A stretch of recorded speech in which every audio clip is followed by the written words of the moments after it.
जी हाँ दोस्तों, आपने बिल्कुल सही सुना। दिल्ली में फिर होंगे चुनाव, फिर दबाना होगा बटन, लगवानी होगी उंगली पर स्याही। बात कुछ यूं कि दिल्ली में फिर से चुनावी बिगुल बजने वाला है। आइए जानते हैं कि आखिर किन लोगों को मतदान करने फिर से जाना होगा। चांदनी चौक से लेकर जीके तक कई इलाके इस लिस्ट में शामिल हैं। दिल्ली के इन इलाकों के नाम भी आप देख सकते हैं: चांदनी चौक, चांदनी महल, दक्षिणपुरी, मुंडका, शालीमार बाग बी, अशोक विहार, बिचाऊ कला, नारायणा, संगम विहार, ग्रेटर कैलाश, विनोद नगर व द्वारका बी में होंगे उपचुनाव। वजह क्या है दोस्तों? क्योंकि दिल्ली एमसीडी के 11 वार्डों के पार्षदों के विधायक बन जाने व एक के सांसद बन जाने के बाद अब इन इलाकों में फिर से उपचुनाव होंगे। उपचुनाव कराने के लिए राज्य चुनाव आयोग जल्द ही तैयारी शुरू करेगा और आयोग अभी एमसीडी के रिक्त हुए वार्डों के संबंध में सूचना मिलने का इंतजार कर रहा है। तो इसीलिए राजधानी दिल्ली में जल्द ही फिर से चुनावी बिगुल बजने वाला है। वैसे अभी हाल ही में तो राजधानी दिल्ली में विधानसभा चुनाव संपन्न हुए हैं, उनके तो नतीजे भी आ चुके हैं। 27 सालों बाद बीजेपी की वापसी हुई है। तो ये जो अभी दिल्ली में दोस्तों विधानसभा चुनाव हुए हैं, इसमें एमसीडी के 11 वार्डों के पार्षद जो हैं वो विधायक बन गए। वहीं पिछले वर्ष कमलजीत शेरावत भी सांसद बनी थी। तो विधायकों के बने पार्षदों को भी 15 दिन में एक पद चुनने के कारण दूसरे से त्याग पत्र देना होगा। और शेरावत जो कि पहले से ही पार्षद पद से त्याग पत्र दे चुकी है, समझ रहे हो? तो मतलब कई सारे पोस्ट खाली हो जाएंगे। लोकसभा चुनाव व विधानसभा चुनाव के मध्य कम समय होने की वजह से अभी तक राज्य चुनाव आयोग ने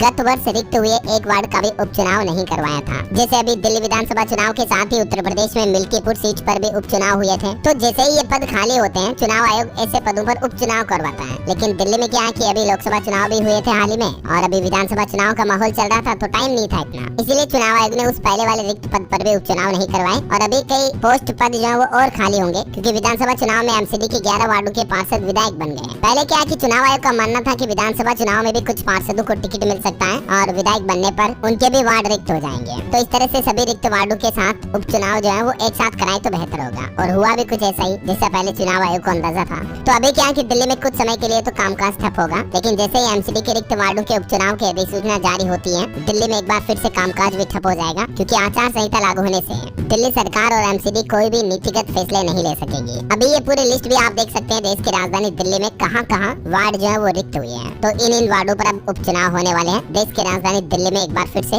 लोगों को मतदान करने जाना पड़ेगा, ठीक है ना? वैसे अभी दिल्ली का लेटेस्ट अपडेट ये है, कल विधानसभा चुनाव के नतीजे आने के बाद आज भाजपा विधायकों की बैठक भी हुई, नए मुख्यमंत्री के नाम पर चर्चा हुई। लेकिन खबर आ रही है कि पीएम मोदी के अमेरिका दौरे के बाद ही शपथ ग्रहण की संभावना है। बाकी दोस्तों अभी तो आज आम आदमी पार्टी की हार के बाद दिल्ली की पूर्व मुख्यमंत्री आतिशी ने मुख्यमंत्री का पद छोड़ दिया है। एलजी यानी उपराज्यपाल को अपना इस्तीफा भी सौंप दिया है और इसके साथ ही दिल्ली की 7वीं विधानसभा भी भंग हो चुकी है। अब देखना ये होगा कि आखिर दिल्ली का नया मुख्यमंत्री कौन बनता है। कुछ नाम ऐसे हैं जिन पर संभावना जताई जा रही है। इसको लेकर जान